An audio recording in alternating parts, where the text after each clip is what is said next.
বাংলাদেশের প্রান্তিক জনগণের জীবনযাপন একটু দেখুন। এখানে আমাদের সোহেল ভাই আছে। তিনি অত্যন্ত একজন পরিশ্রমী মানুষ। প্রতিদিন সকালে তিনি এই তুলাতলি নদীর তীরে ঘাস সংগ্রহ করতে আসেন, কারণ তার ছাগল রয়েছে। ভাই, আপনার ছাগল আছে কয়টা? আমার এখন আছে হলে 9টা।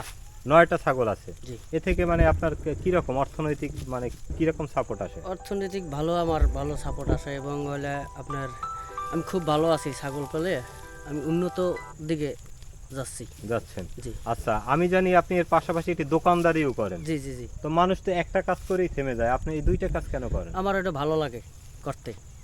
সময়ের আপনি খুব জি, কাজ করেন। সময়ের আমি খুব করি। বাচ্চাদের নিয়ে স্কুলের সামনে দোকান দিই, খুব ভালো লাগে। বাচ্চাদের সাথে আমার লাগে খুব ভালো একটা সম্পর্ক। ও আচ্ছা, ছোট বাচ্চাদের সাথে যে একটা সখ্যতা, জি ওদের জি জি কথা, ওদের সাথে শৈশবের জন্য সেই স্মৃতিগুলা তারা বড় হইলে আসে, দেখা করে, খুব ভালো লাগে তাদের।